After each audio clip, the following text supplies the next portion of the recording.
సమగ్ర శిక్ష ఉద్యోగుల ఆధ్వర్యంలో సావిత్రిబాయి పూలే జయంతి కార్యక్రమాన్ని రాజన్న సిరిసిల్ల జిల్లా కేంద్రంలో అంబేద్కర్ చౌక్లో నిర్వహించారు.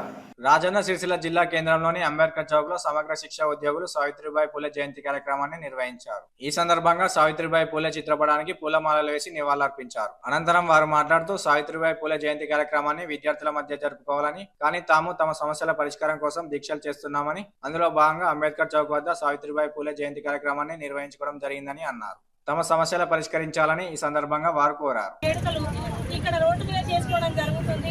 సో ఇంతటి దుస్థితి ఇప్పుడు సమాజంలో ఎన్నో వివక్షలకు గురైనటువంటి ఈ మహిళల యొక్క బాధలను దూరం చేయడానికే సావిత్రిబాయి పూలే గారు ఎంతో శ్రమించి వాళ్ళు మాకంటూ సమాజంలో ఒక గుర్తింపు తీసుకొచ్చారు. కానీ ఏళ్ళు గడిచినా కూడా ఈ రోజున మహిళలకు ఎలాంటి వివక్షత లేని రోజు లేకుండా పోయింది. ఈ రోజున ఈ సందర్భంగా మేము అందరినీ కోరుకునేది ఒకటే, రూలింగ్ లో ఉన్న వాళ్ళని మేము అడిగేది ఒకటే, కనీసం మా కోరికలను ఈ మహిళా దిన సావిత్రిబాయి పూలే గారి శ్రమించినటువంటి శ్రమను గుర్తించైనా మా మహిళలకు న్యాయం చేయాలని కోరుకుంటున్నాము. మా ఈ డిమాండ్ కాదు, ఎప్పటికీ డిమాండ్ కానే కాదు, మా కోరికలు మాత్రమే. ఈరోజు మహిళా ఉపాధ్యాయ దినోత్సవంగా పండుగ వాతావరణంలో జరుపుకోవాలని ప్రభుత్వం పిలుపునిచ్చింది.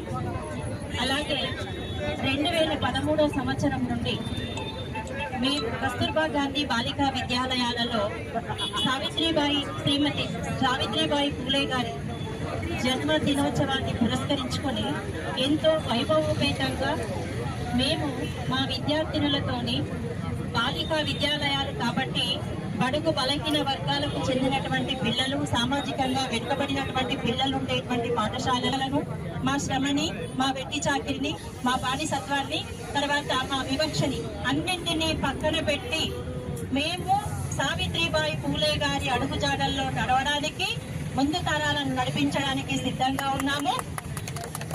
సావిత్రిబాయి పూలే గారు చూపించినటువంటి మార్గంలో మేము నడుస్తాము, సమాజాన్ని నడిపిస్తాము. అందరికీ మహిళా ఉపాధ్యాయ దినోత్సవ శుభాకాంక్షలు ఈ సందర్భంగా తెలియజేస్తున్నాను. Thank you.